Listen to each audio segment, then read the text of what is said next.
Okay, so this is now a very particular moment in that day because we are very lucky to welcome Priyanka.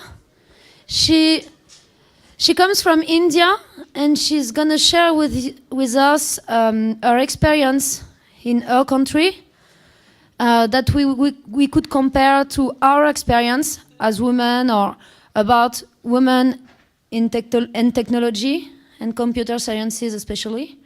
So Priyanka is a Mozilla Reps and she's member of WOMOS, of course, Women and Mozilla, which is an association into Mozilla.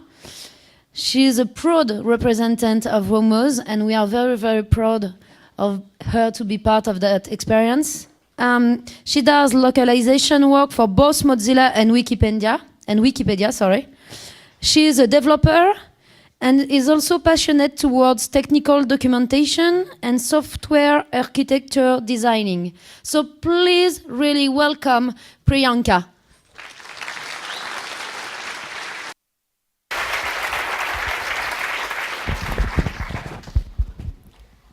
Good evening. Am I audible? Thank you. Before I begin, I just need a show of hands. How many ladies in the room? Wow. Thank you. Thank you so much for coming. This is a sight we rarely get to see. I mean, at least back in my place, whenever we have an open source conference, a technical conference, the number of female participants, the number of female contributors is pretty low. And that's the exact reason for me taking up this topic.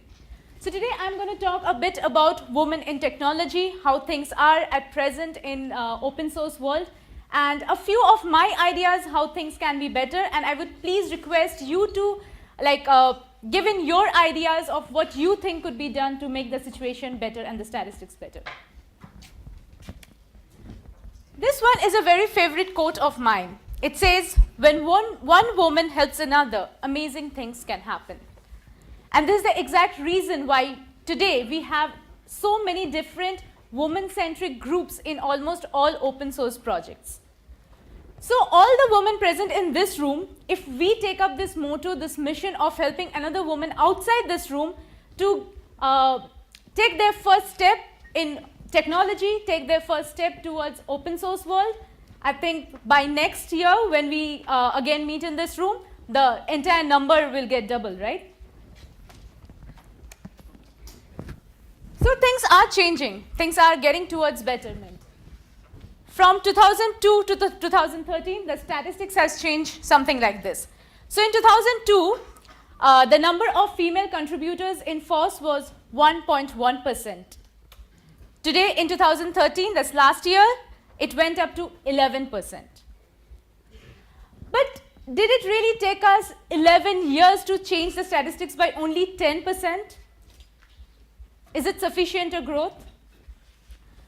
Even if we see today, why should there be only 11% female contributors when we see that the consumers of web is almost 50-50? Almost equal number of women are using the web, are there on Facebook, using Gmail, doing all other stuffs. But when it comes to contribution, when it comes to giving back to the community, the statistics is really low. And it's surprisingly low.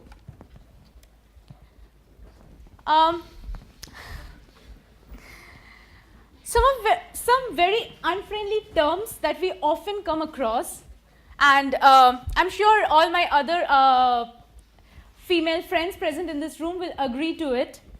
These are certain things which are not exactly intended to harm us, or I mean, I'm sure when men give out these terms, it's not an intention to any way degrade us, but these are terms which kind of demoralize all the other ladies present there.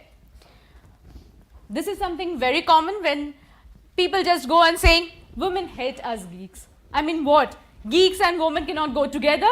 So there cannot be a female geek or a geeky woman or something like that? There's no reason to tell women hate us geeks. Okay, not true. We like the tag geek as well. I mean, I would love to be called a geeky woman.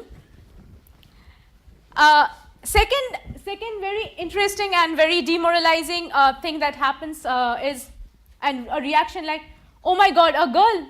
I mean, when I was traveling here for Fosdem, I got this a lot. So you're traveling alone for Fosdem. You're going to be the only girl there. I'm like, no, I'm not going to be the only girl there. You're probably the only girl from India, but not the only girl in Fosdem for sure. So when we meet for this different open source conferences, what happens is we get a lot of, oh, thanks for coming. We are so privileged that you are there. Oh, you're working on this technology. You know, that's awesome. That's encouraging, true. But it kind of makes us feel that we are kind of being treated as some special species. We want to be treated very equally as the remaining members in that room. So that is why this, oh my God, a girl reaction is something probably we do not want, we do not like. And the last point, whenever I go around asking anyone in a conference, it's an open question in a conference, if I just give out, why do you think the number of female contributors is so low to the open source projects, or rather in technical world? The first answer is, they're just not interested. I mean, ask them if they are, help them out if they are not, try to find out why they are not interested and how we could get them interested, instead of saying just they're not interested.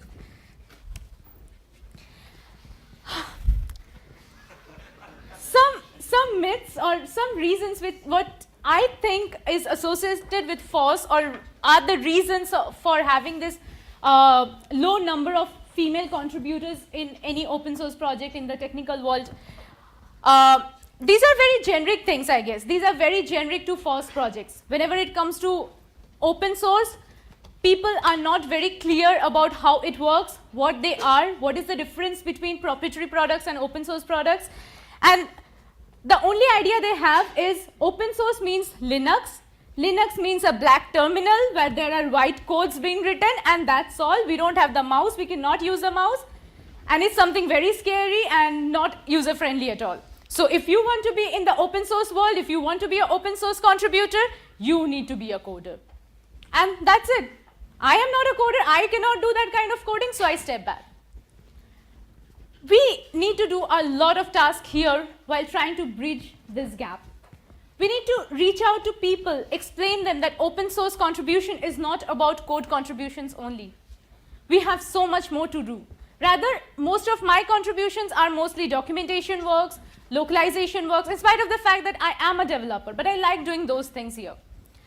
So these are the points which we need to probably bring out to our to everyone who is interested in general, but mostly to the female crowd out there who are probably scared of FOSS because they think they are not good enough a coder to come in.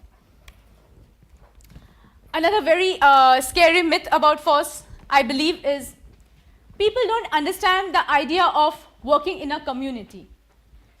The entire idea they have, at least my friends have back in India, is kind of like, okay, so if I'm contributing to an open source project, so I'm not sitting in one closed room with around a table with my buddy sitting on one side, with my manager sitting on the other, and my mentor sitting in front. So if I'm stuck, I have no one to help me. I'll be completely on my own. So I cannot work like that. The entire idea of how a community works, how globally people are able to work together, and how best this helps can be provided, it's kind of something we need to explain this people. And that's another reason or another myth because of which I guess many people don't step up. And of course, if Linux is very unfriendly or open source products are supposed to be all very terminal based, then you need to be a very big genius with a high degree, with a PhD or something to get into FOSS. And I have got this reaction from people when I say, okay, I am an open source contributor. And they're like, oh, and what is your degree like? Are you a PhD holder or something? Like, no, I don't need to be one. So we know what the problems are. We know where the problem lies. And now the question is, how do we change the situation? How do we bring those 11% up to like at least 50% so that we can proudly say there are equal number of male and female contributors in the technical world or the open source world? So how things can change? One very important point is more visibility. As I already stated, people are not fully aware of how they can contribute to the open source world, how their little contributions actually count a lot or matter a lot. And that is one big problem because of which people don't want to step up. I mean, the entire idea of how does it matter to me? That question needs to be answered a lot. I mean, when we go down to conferences, open source conferences, and like talk about Mozilla or talk about Wikipedia or talk about open source in general, the first question is like, oh, you mean you're not paid? You're just a volunteer? Then why do you spare so much time working on it? Why do I spare so much time working on it? And the very explanation of how open source world works or how the entire community-based projects work is the first answer I generally have to give in these conferences. So that clearly states how this area is still not very clear to people or how low the visibility is till now. Second most important thing is we need to avoid the kind of discriminations we have. I believe things are changing very well and things are going towards betterment. Nowadays we are trying real best to get more female contributors, and there are different initiatives being taken, there are different projects being taken up only for this purpose. But when we are together in a conference, yes, we need to take care that there is no level of discrimination being done. Not even, I mean, women are not even supposed to be treated specially even if they are in minority. I mean, when we walk down or walk up on the stage, we are not supposed to be treated like, oh, thank you for coming and oh, you're doing a great job. No, just be normal, be the way you are with your other fellow mates. Empower women, one very, very important point. So it's a responsibility given to all FOSS contributors present in this room, or rather any FOSS contributor. If you know a woman who might be even remotely interested in joining the group, just try and help them out. Tell them how they can do things or how easy this world is, and once into it, how addictive this world can get. So just help empower a woman, teach them, help them take their first step, and I think that's the most crucial job we need to do. Explaining everyone how their contributions are valuable. I mean, even if one single spelling mistake in some project or in some localization is corrected, even that one single commit that they do is really appreciated or valued, and how much that is appreciated or valued, that is something that needs to be explained.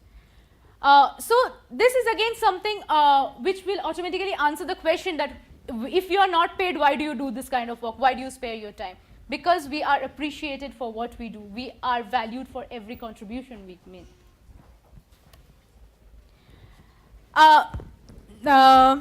Here I'll like to talk about two very important initiatives that I got help from being a woman and being in the technical world. One of them is OPW that we were speaking about in the morning. It's very similar to how GSOC works. I think most of us are aware of Google Summer of Code and how it works. So what happened, I think around 2006, there used to be very few number of female candidates who used to apply for GSOC. The condition was pretty bad. The number of male participants used to be always high. So GNOME came up with this idea of starting this separate program called Outreach Program for Women, which would like concentrate only on women participants. So to be a OPW candidate, the only requirement is being a woman. So it's not very, unlike GSOC, you don't need to be a student only. You can be a researcher, you can be a professional and still be a OPW candidate. And it works in the same way. So it's like the same 3-month span of internships and the same stipend amount being given out and the same mentor-mentee communication process that happens for GSOC. It's almost the same number of open source organizations that support GSOC are supporting OPW today. So beginning from Wikipedia, Mozilla, KDE, anything you can name, Ubuntu, Debian, anything you can name of is presently supporting OPW as well. So there are projects which any female candidate can take up and kind of start just like a GSOC. So this is how this is the OPW website, that is gnome.org/OPW. Here you'll get an introduction of OPW, and if anyone is interested, the apply page will probably give you an idea of how OPW works or how to apply for OPW program. And currently it's the winter session going on, I guess, which began in January and will be ending around March. And the next one will be coming up again in from May to August. So if anyone is interested, in reaching this information out to other probable female candidates, this is the link they can get help from. And this is probably the most interesting project, or the most interesting to me, because WOMOS was the project I started my Mozilla contributions with. WOMOS is a group of, I won't say only women, there are sufficient number of male supporters in this group. So we call it Women in Mozilla. It's a group formed to support the entire idea of getting more women contributors to the entire, not only to Mozilla, but to the FOSS world. When we talk about WOMOS or any group as such, be it Ubuntu chicks or Drupal chicks and stuff like that, people ask that if you say you want equality and you want to be treated equal, why do you think you need a separate group over there? We need a separate group because it's a fact that when we have 40 male members in an IRC channel and there are only 2 female candidates there, they will never speak up. Trust me, they will never have the guts to raise their hand and tell that I have a problem, I need help. But when we have a separated, dedicated IRC channel or a mailing list or a group where a female candidate can come up and just raise their hand and say, okay, this is where I'm stuck and this is where I need help in, or, you know, this is something interesting I did today and I think this can help others as well. It kind of is a more friendly environment. It kind of encourages any woman contributor to take their first step. And once they're kind of comfortable in the community, they are free to, like, not discontinue WOMOS, but they're free to take up other projects and, you know, dedicate less time in the WOMOS IRC and stuff like that. This is the WOMOS website. So that is womos.org. It's kind of a bit old, and we are kind of working on the new website, and this is going to be kind of renovated very soon. So if you are interested and if you think you need help in this domain, so the WOMOS IRC channel is #WOMOS under Mozilla. So it's not only Mozilla that's taking up this initiative. There are other open source organizations. Almost all open source organizations now have taken up this initiative to help get more women contributors to FOSS. There's Ubuntu Woman, GNOME Woman, PHP Woman, Drupal Chicks, Linux Chicks, Debian Woman, and so on. There's one interesting story I would like to share before I end this session today. We all know Michelle Baker. Obviously, she's the head and chairperson of Mozilla Foundation. And the only motto of sharing this or sharing her story here is, being a woman, if she could do it, there's no reason other women cannot, or anyone needs to step back or think they cannot. There's another woman, her name is Dame Steve Shirley, and she is the world's first freelancer programmer. If people are not very aware of her, it was back in 1962, during her struggling days when she was trying to start her own startup and everything. She used to sign her name as Dame Shirley. And because it was a female name that her associates used to get, the response she was getting was kind of making things very hard for her. That is when she had to shift from Dane to Steve Shirley. She started signing her name as Steve Shirley and not revealing the fact that she was a woman, just to get her initial get her startup started. When her organization got started and got established, she made this decision of hiring only female engineers in her team. She used to, when putting out an ad on paper or somewhere for a new recruitment process or anything, she used to state that male members will be hired only if we think they are sufficiently smart. Because she had to go through a lot of pain being a woman trying to get her place in the technical world. that was probably her reaction to everything. So the only reason behind why I'm trying to share these stories is things are changing, things are getting towards betterment, but we need to do a lot more. Like, to bring from 11% to 50% is not going to be an easy task. It took us 10 years to travel 10%. And I do not kind of support that it is going to take us another 30 years to get the other 30% done. So we need to speed up so that by next 2-3 years we can tell that the ratio of male and female contributors is like 50-50 in the technical world or in the FOSS world. So that's it. That's all from my side. So if you have any question, please wait for the microphone to reach you, and then you can fire your questions.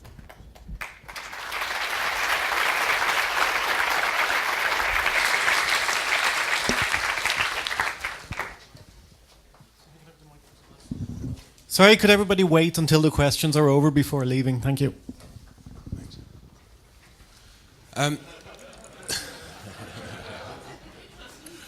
So I work for an engineer-focused company, and out of the 300 engineers that we have, there's probably 5 women. And after being at LinuxCon Europe in October, I saw a presentation from the kernel team with the women that were involved there. What would your recommendations be to me to put forward to my senior management and our HR department to try and promote and get more women involved? One of my ideas is to, as a company, work with our partners to try and get more active within things like OPW and